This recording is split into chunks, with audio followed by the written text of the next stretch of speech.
So, to tie a big, beautiful red bow, because the media is here, I want you guys to know, last thing that has happened since 2020. Since 2020, we flipped Beaver County from blue to red.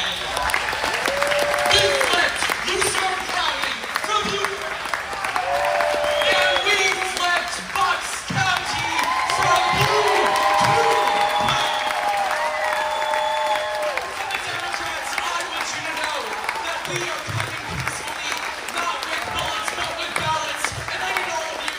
You make the plan to vote for Donald Trump. You make the plan to vote for Senator David McCormick. And let's deliver Pennsylvania for Donald J. Trump.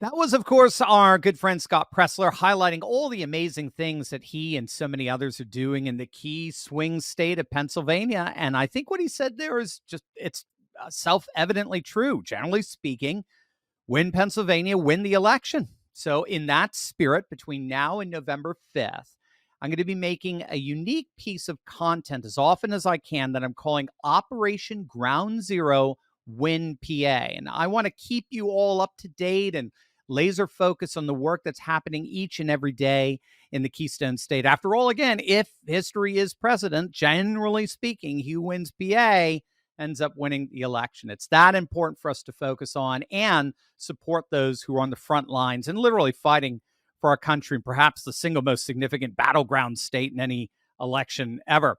Joining me today is a very special guest. We got the one and only Mark Mitchell with us, the head pollster of Rasmussen Reports, one of the top polling firms in the nation, which has just polled Pennsylvania. I've been following Mark's work, like forever now, and you should too. Subscribe to his YouTube channel, follow him on X. I've got all the links down below. Mark, it's great to see you. We've already had an amazing chat. I'm already tired and exhausted from our chatting. I'm losing my voice, yeah. Yeah. Well, I know you're very busy during this time, so thanks for taking some time with us today. I really appreciate it. No, this is great. I would just be doing crosstabs if I weren't on this show. I'm really happy to be here. Oh, good. Well, that's important work. We want you doing that. You know, I was talking to you beforehand, before we dive into the Pennsylvania poll, which is really neat. I was looking at that over the last couple of days. Let's set the national stage, as it were. You have been predicting now for the last several weeks about the inevitable, what you were calling loser narrative surrounding Kamala's impending collapse. Can you tease that out for everyone? What is this loser narrative that you've been talking about? I wish I had better words for it, but basically this is my way of describing, even though the mainstream media is hemorrhaging their viewers, their power is waning day by day, they still have an ironclad grip on the narrative in this country. And I've been putting out polls this entire year that showed that Donald Trump was winning. He was beating Joe Biden by massive margins. But what was crazy is that nobody really talked about in mainstream media circles how Joe Biden was going to lose until after the debate. All of a sudden, it was okay for about a month to talk about the reality of the polls. And my polls didn't move at all. They showed that Donald Trump was always going to beat Joe Biden. But all of a sudden, every other mainstream media pollster all of a sudden showed Donald Trump up, like out of nowhere. And then what was kind of predictable is the second there was the switcheroo, all of these polls jerked hard left over a period of about 3 or 4 weeks. And it was in the middle of August when she was getting Obama endorsements and the DNC. And my numbers didn't move either. I mean, they tightened about 2 points. We went from a Trump plus 4 or 5 down to basically Trump plus 2 over Harris. But that was it. And it has been, I'm the only one putting out daily numbers. It's been pretty much locked in there. But right now, it's like everybody all of a sudden is waking up to the realization that she's not going to win. The polling really hasn't changed that much. It's been saying that for a long time to anybody who knows how to interpret the polling. And that's because the media has been trying to give her cover, trying to use the selectively picked mainstream media associated left-wing polls to show that she's winning. You have like people cherry picking Harris plus 6s when the aggregate is Harris plus 1.5. That's worse than Hillary Clinton or Joe Biden did at this point in the race. So I saw this and said, listen, she has no substance. She doesn't have what voters are craving this cycle in my opinion, which is authenticity. It's pretty clear that after the DNC, and okay, admittedly, the debate performance was a little bit of a surprise. I don't think she spoke to independents at all, but she did better than I think a lot of people expected. Maybe that gave her an extra 2 or 3 weeks, but I said at some point she's going to flame out because she's just not going to keep up with this utter supremacy Donald Trump has with these great media appearances. And look, here we are. They didn't get her far enough. And now all of a sudden, it's like the mainstream media organizations have to start preparing their viewers for the fact that, well, reality is starting to set in. Yeah, I talk about it, and again, I've learned it from you, and the polling industry in general. It seems like polling is a 2-act play in an election. So the first act is, I like to say, generally speaking, this is for the bad pollsters. I'll drop the names so you don't have to. Morning composters, or as your industry, I notice, tends to call them morning consult and others. I'll say that Mark didn't, but the first act is for the purpose of funding and fabricating. So it's giving them these great polls that a bunch of ignorant donors with big bank accounts, but not a lot of political savvy, write them these big checks so they're well funded. And then also like you just said, to fabricate a narrative that, hey, you want to be on the winning train, always go on the Democrat side. I've noticed all the polls at the beginning of this play always favor the Democrats. It's just like, it doesn't matter what the election is. It could have been Mondale, and it always favors the Democrats. But then, like 3 weeks before the election, they have to go into Act 2, and that's to see how well Act 1 worked. and they doesn't. I've got some headlines for you just to sort of corroborate exactly what you're saying. I'm sure you've seen them all. The Hill. So this just came out a couple of days ago. 4 reasons why Harris is losing. This is the Hill thing. That just a few days. What a surprise! Yeah, right. Just a few days before that, Democrats start to hit the panic button. You got Harry Enten on CNN saying things are looking very, very dire for Kamala.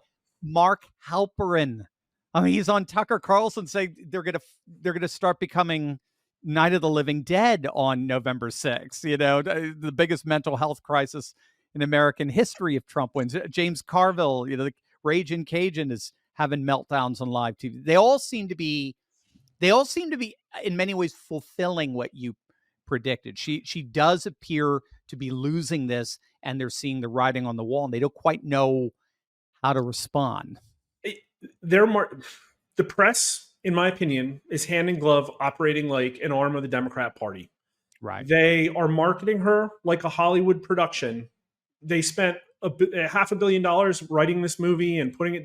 They did the best they could, subject to the constraints. They got the best actor they could. They wrote the best script they could. The problem is they have some DEI hires and some people who just have a very slanted view of the world. But the production is done. Now they're trying to stuff it down your throat with a monolithic marketing campaign. And it's just failing, as every single highly produced, corporatized Hollywood production is now. She's the consumer product candidate. And what they realized is it wasn't enough, I think. And quite frankly, the miracle is that the polls are actually moving back to the right at all, because everybody knows with Trump on the ticket, they always miss to the left. It was like a 4-point left miss in 2016, a 6-point left miss in 2020. And here we are, but sure enough, there are things like NBC News having Harris up 5 and going back to tied. And the histrionics that it's creating are absolutely incredible. And also that interview, to me, that's the biggest sign that, in my opinion, we are doing what public opinion professionals should, and everybody else has been very derelict in their duty. The industry has turned almost entirely into election prediction now, but we actually are worried about what voters think. Are they in a healthy place right now? They're not. Are they getting what they want from their elected leaders? They're not. And when he comes out on that interview and says that what we're going to see is going to be sustained and like horrible and disgusting, and people are going to lose their families and their jobs and drink heavily, and there might be violent upsets, I think he's right. I think he's absolutely right. But how do we? Mark Halperin, on Tucker. How do we get there, though? I've been polling on the risk of civil war, and it's been increasing over the last 10 years, steadily increasing. We're at the point where swing state voters right now close to 50% of them think a civil war is likely in the next few years, and like a massive majority of younger voters. And nobody's talking about that because they're just trying to drag whatever Democrat candidate exists over the finish line. Yeah, I saw that from you guys. It might have been in an interview you were doing. Didn't you say something like 70% of under 30 voters are worried about civil war? Yeah, I have the Pennsylvania crosstabs right here. And we're trying to really get into the divisiveness. Everybody says that we're a politically split country. I think we're politically divided, but it's not even. There's about 30% of people who are inflamed on the left. And then you have this blob of Americans who are largely conservative. They just want their government to either leave them alone or give them what they want. And what was fascinating to see the massive divide between MSNBC and Fox News watchers. But then also, how likely is it that Americans will experience another civil war or revolution in the next few years? Only 15% of Pennsylvania voters say very likely, but 46% say at least somewhat likely, and only 14% say not at all likely. And it's 72% of 18 to 29-year-olds. That's sad. Wow, 72. Dang. And, yeah. I mean, equal amount of men and women, massive amount, 56% of Republican voters, 36% of independents. Like, it is largely people on the right who are more likely to say that, but that's because they're concerned about rising prices in the border and they're not being addressed by their government. Exactly. Yeah. Right. Exactly. You have an elite that's completely aloof and dismissive to their values, interests, and concerns. Well, it's a great segue into Pennsylvania, my backyard here. So you did some obviously very extensive polling in the Keystone State. So what did you find? You've got a Trump lead. I noticed it's corroborated by Trafalgar, Atlas Intel. So you're not an outlier by any stretch of the imagination. Nope. What did you find? So last couple times we polled, it's been tied in Pennsylvania. And believe it or not, since September, we saw a pretty strong move right. We have Trump +3, which is at the margin of error. But people say that, oh, maybe it's upside down. It's not. The highly likelihood is that Trump is leading in Pennsylvania by a couple points. And like you say, when a lot of quality players in the industry corroborate that, it's a pretty safe bet. We have the ones you mentioned, but even the Hill Emerson, who probably has a point or two left, has Trump +1. Quinnipiac had Trump up. I don't know what they're doing now. They have Trafalgar, Trump +3. Like you said, Atlas, Wall Street Journal has Trump +1. But here's a really good example of the lying in the industry. New York Times Siena, who's the #1 rated pollster according to 538. I don't think that counts for much, but they are pretty good. You're right. Has Harris +3 until you go into the crosstabs. Is that with the +8? Yeah, that's with the Democrat +8. Yeah. They oversampled Biden 2020 voters by 8 points. So if you just take Harris +3 and add like 8 points, it's 7 points, right? You get a Trump +4, which is his biggest lead coming from a left-wing media pollster. That's ironic. Yeah, that's ironic. Did Rich Barris, our mutual friend, didn't he? I know he just dropped Michigan numbers. Did he drop Pennsylvania numbers yet? Do you know? He had Michigan. What did he? I think he said he was working on it yesterday. He had Michigan up 3.5. Yeah. So again, very similar. I mean, it's just right. Wisconsin, Michigan, Pennsylvania. They do tend to vote very similar to each other. Well, there's some variability in these. I had Michigan tie, and he has it up 3.5. I think the truth is probably somewhere in the middle there. I just finished processing Wisconsin like early this morning. That's Trump +2. That represents. Oh, good. I was going to ask you about that because I know Baldwin is in trouble apparently in Wisconsin. So. Oh yeah, she's out there leaking Democrat internal polls to try and sound the alarm. That's as clear of a sign as you need that there's a problem in Wisconsin. So you found Trump up 2 in Wisconsin now. Yeah, and I think last time we had them either tie or +1, depending on if you're looking at the two-way or the multi-way. The Real Clear Politics aggregate has Harris +0.3. It's probably a statistical tie. Nothing. But Quinnipiac and Trafalgar have Trump up in Wisconsin. But here's the thing: like, we look at these states and we look at Pennsylvania and we say, all right, like maybe the average is Trump +1. We look at Wisconsin, maybe it's a tie. That's all assuming if there's zero industry bias, and that's just not really a reality. We haven't based on the last 2 cycles. Not in 2020. Right. So any leftward polling miss, any at all, means Trump comfortably wins these states. That's what Enton was saying, right? Just a 0.5 swing to Trump, and he sweeps the swing states. I was talking to you beforehand, before our interview here, that I was looking at some of the stats from that solid blue state of Maryland, that I also used to live. It's where I went to school. And I think it was ActiVote, and they had Harris up 25. But the same poll in October 2020 had Biden up 33, so an 8-point difference. And I thought about that when you said, you've been seeing, particularly in these blue states, sort of this consistent 8-point-ish swing to Trump, this rightward shift, anywhere from 3, maybe 5, 8 points in states like New York, New Jersey. So, I was asking if she's losing her margins like that in New York and Jersey, that's got to translate into a comparable loss in Eastern Pennsylvania, like Bucks County, where I used to live, which is basically a New York sleepover country. Is that did you find things like that? Yeah, absolutely. In the world of Trump and Harris, after the horrible Biden regime, I think it's all about the top of the ticket. I mean, people are saying like even fracking doesn't matter that much within Pennsylvania. And quite frankly, my Sunbelt states on the issues poll a lot like the Rust Belt states. They kind of equally care about the border and that kind of thing. And so when you look at polling and say, all right, our polling had Biden +6, and he won by 4.5. We made some adjustments to account for it, but we also added the recall vote. On average, Trump is doing about 7 to 8 points better in our polls, than he was doing since last time. So just us, and I can tell you there wasn't a change in methodology in there. There really wasn't much of a change. So if you take those two things, that means that on average, all of the states moved massively right. And even if you say, all right, well, Harris is doing worse in these states, in the battlegrounds, than Clinton and Biden was, yeah, that's true. But she's not doing 8 points worse. She's doing like 5 points worse. And so you're still seeing the grounds for a polling miss. But yeah, I took, we do overnight numbers, and I didn't get a chance to actually go in and poll New York and New Jersey. But I did take a look at the numbers aggregated from over a month and a half of sampling and weighted them as if the electorate was unchanged from 2020. And not only that, I forced it using the recall vote to match the exact 2020 turnout. And I got New York going from Biden +23 to going to, I think it was Harris +11, and New Jersey going from Biden +16 to Harris +9. So if you look at, it's not just the battleground states. In fact, they've moved less than anybody. If you look at every single state, you're going to see a similar move across the board, in my opinion.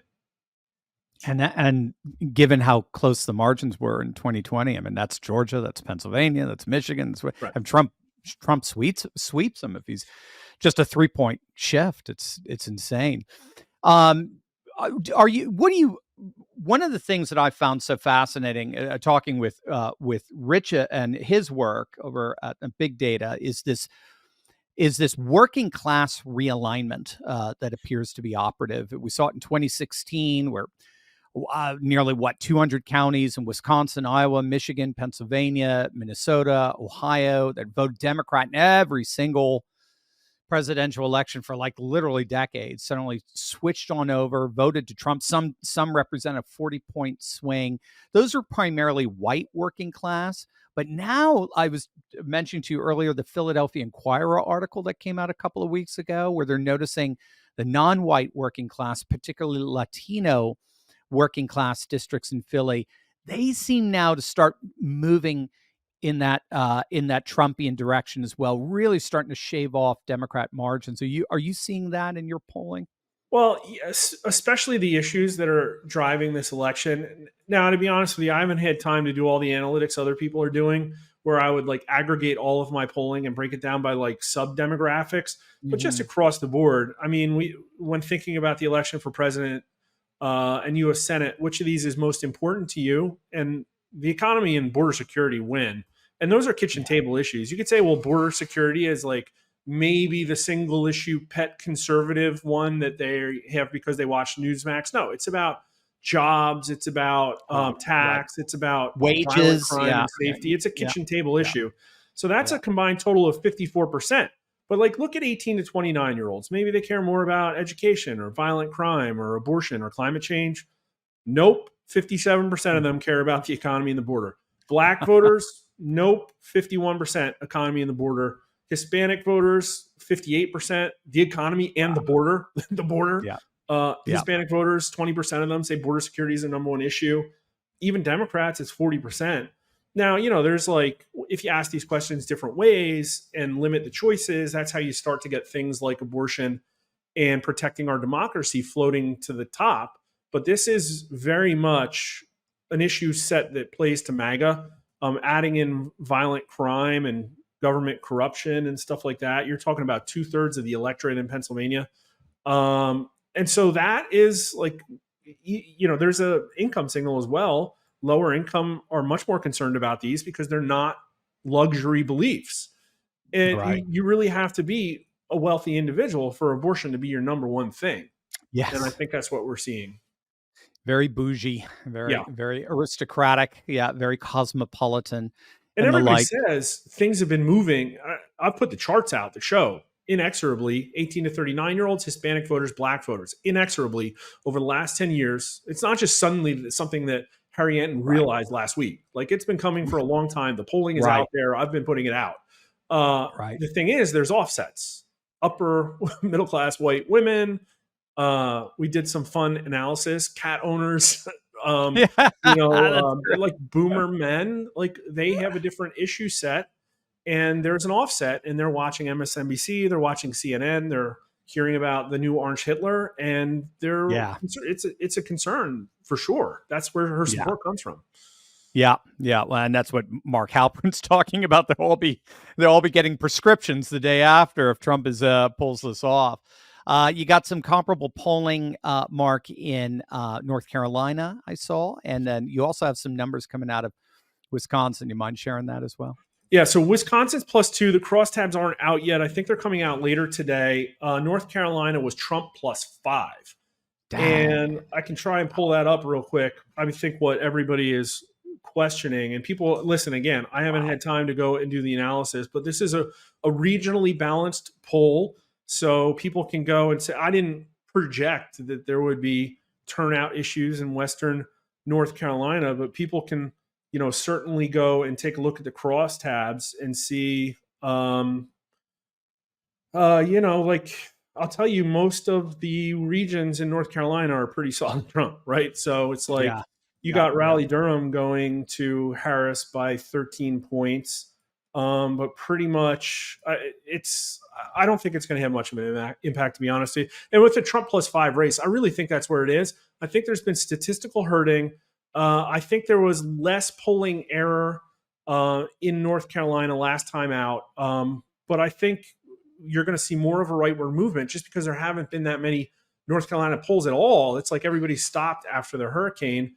Yeah, and this is a really good result that makes sense to me because people are saying Georgia's safe Trump, Pennsylvania looks safe Trump, North Carolina should be the right of them, and people say, right of that. There's more of a Black population in North Carolina.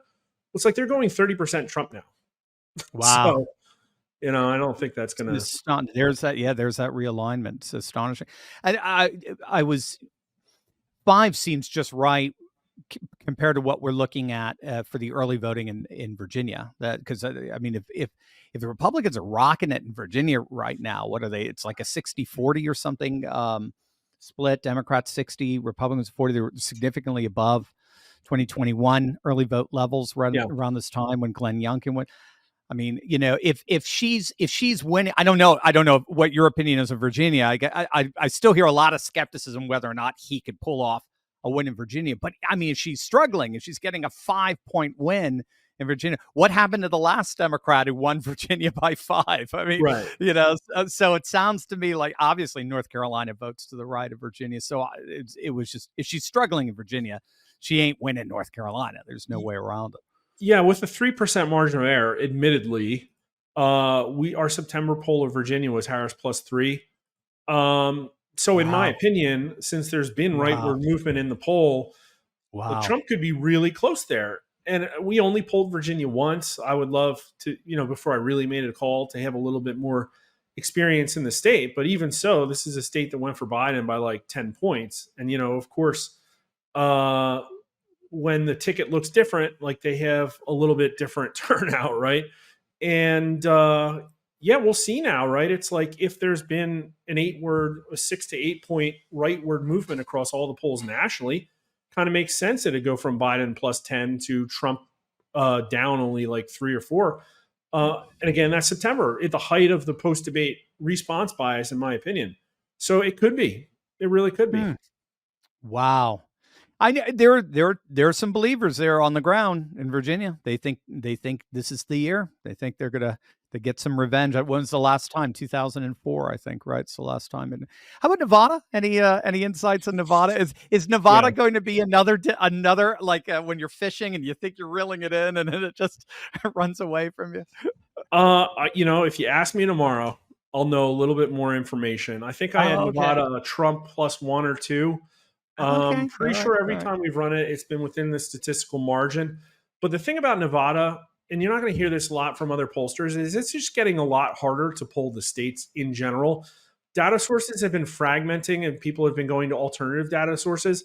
And these pollsters are getting less and less of a representative sample. And I don't think it impacts national polling that much. And I think we're also relatively immune to it because we still have a massive bank of landline phones to get the older than 50 crowd. But if you're an online only panel pollster, you're having a really hard time getting a representative sample of, especially Nevada, maybe New Mexico right now. So I really think it's very hard to poll those states. I think there's a fog of war over it, but I think it's easier to pull Arizona. I think Arizona also looks really strong for Trump. And also, I think what everybody says, I think they talked about it, Mark Halperin and Tucker Carlson is too. There's a bunch of reasons in Nevada why specifically with the union plays and the tax on tips, you might see more rightward movement. And then the surprise that maybe the Hispanic vote, which in my polling time and time again has moved closer to Trump. In fact, it's about a 50-50 whether Trump wins the Hispanics or not, depending on the week. Wow. That's well. We've already seen the dam break in Florida, right, with Cubans and Venezuelans there. Right. I mean, he's winning them super majorities. It's stunning. And Miami-Dade looks like it's going to go red. It's crazy. So it's amazing stuff, Mark. So I think the big takeaway here is from your vantage point, what you're seeing both at a micro level, at a macro level, statewide, national. Right now, as we speak, this is Trump's election to lose. Is that safe to say? Yeah, I think so. Like, listen, people have biases. Pollsters should not. I think I personally have the integrity to keep my biases out of my work. And all I want to be is accurate. And I have Trump narrowly winning the national popular vote. That's massive. And people say there's a chance, but that's because everybody else in the industry is messing with the numbers, in my opinion. And then I have these states all statistically tied or leaning towards Trump. And I'm also telling you, I think even my numbers are probably too left. I think there's a ton of things I've seen that may understate Trump's support, like new first-time voters that may be breaking heavily towards Trump, like maybe shy Black respondents, like maybe voters who are low propensity and then are going to turn out for the first time after living through the Biden administration. I can tell you, I go in Pennsylvania, my sample of like didn't votes, third parties, and not sures from 2020 is only like 4 or 5%. It could be 12%. Those people could break anyway, although I think it's obvious to think with the way that my independent numbers went from lower double digits Biden to now almost double digits Trump, there's been a 20 to 30 point realignment in the independents in this country, that it's going to have knock-on effects with younger voters who don't vote that often, with new first-time voters, with voters who just hate the system and now all of a sudden saw 2020. Now, there's also there's scenarios and cases where I guess this is a long way of saying I sleep well at night because I think we're right now. But there are some arguments to be made that Donald Trump's going to lose it. And those are like, well, the polling erred to the right. And that has happened in 2012, for instance. And I would rebut that with, well, Romney is a very different situation than Donald Trump. People, I don't think, were crawling over broken glass for him. And then there's, if you look back at 2020 and the polling error, there was a massive polling error nationally. On the aggregate, there was a left-leaning polling error in all the states, even in our state polling. But Georgia and Arizona, there was not. Isn't that crazy? That somehow the Democrats actually matched what came out in those states. It blows my mind. It's crazy. Just Yeah. she needed to win. And that, let's say, just goes beyond the scope of polling analysis, right? Yeah. But yeah, hopefully, this is not 2020. It just doesn't seem like the conditions are the same. I know a lot of our listeners get nervous. Oh, but are they going to pull the same shenanigans? Maybe, but it's not. I mean, mail-in ballots are down at 85% in Georgia right now. I mean, it's not the same. And it seems like that's true. There's a rebuttal to that for sure. And it just comes down to directionally how much. It's like, okay, Democrats are realigning to in-person voting on election day. They are. It's just a question of how much. And again, that kind of goes beyond the scope of what I'm able to do with my analysis. I think there's plenty of really good people to follow out there, but I can't predict what could be. I have to predict what should be. And right now, based on some fairly pedestrian assumptions as far as my weighting, Trump's winning Pennsylvania by 3. Wow. But people are absolutely 100% right to be nervous right now. People should be chewing their fingers. The regime is a thing. It's desperate. It has proven time and time again it doesn't want Donald Trump in office. And voters in general are just not happy with the state of the country. That's not an opinion about the candidates. Are you better off than you were 4 years ago? Only 35% of Pennsylvania voters say yes. Will today's children be better off than their parents? Only 20% of Pennsylvania voters say yes. Do you trust the federal government? Only 31% of Pennsylvania voters say yes. Like, I could just run down the list. It's horrible. It's absolutely horrible. And yet, the race is pretty tight. It's neck and neck. That's the part where I can't quite. I've heard someone define our politics today as brokenness versus status quoists. So but her thesis was everybody sees it's broken. So that would confirm what you just said. Everyone sees it's broken, but half are brokenness, like Musk and Trump and RFK. They think it's beyond repair and it needs to be radically reformed. But then there's another half that says, no, but I still hold out hope that the status quo still has the resources there. Kamala may not be that smart, but there's somebody behind her who's probably running the government right now. Yeah, right. And so I'm going to throw my lot in with the status quo. It seems if we can get past this hump, we can get, and then start delivering some amazing results, we can get a massive shift, ideally, I'm thinking, to the brokenness side, recognizing it does need some shock therapy from the outside. There's nothing on the inside that's going to fix this stuff. I'd like to respond to that in 3 different ways, because I have numbers right here, in my opinion, that address that. When you think about the next president and how they'll govern the country, which is closer to your opinion that things should return to business as usual in Washington, D.C., or that D.C. is in need of a major change? In Pennsylvania, voters say major change 75% to 20%. And even only 33% of Democrats say it should get back to business as usual. So everybody, like you said, agrees that the status quo, voters agree that the status quo is broken. Problem is, I'm not actually polling the politicians. But then this other one is that we ask people which issue is the most important one for the next president to solve. Abortion rights, illegal immigration, rising prices, or protecting our democracy. So I purposely picked 2 conservative ones, 2 liberal ones. And in the aggregate, it's actually kind of a wash. Every single one of these gets, 25, 30, 17% abortion, the lowest. But when you look at what TV channel news people say they trust most, MSNBC viewers say abortion rights and protecting our democracy are the number one issues. 48% say protecting our democracy. That is 3/4 of MSNBC watchers for those 2 issues. But for Newsmax, 87% say rising prices and illegal immigration, 70% illegal immigration. So everybody is unhappy with the status quo, but there's this media-driven kabuki theater where nobody realizes, well, there's major problems in DC that have to be fixed. And here's my third point, why I think everybody, even on the conservative side, should be incredibly wary if Trump wins about the Trump administration and what needs to be fixed in DC. let's take any issue that is important to conservatives, like abortion. Okay. There is a lot of money that goes into think tanks and policy work and marketing and consultants in DC, billions of dollars. And when was the last time you saw any polling in the news about abortion and conservative messaging on abortion? And I think the answer everybody's going to say is not at all. And I could tell you we're one of the cheapest pollsters. I think we put out high quality work, but I've done the work. We've done it on our own dime. The country is pro-choice 53% to 37%, but only 15% of the country actually wants abortion legal after 6 months. Only 20, I think it was 25 or 27. Only 25% want abortion after 3 months.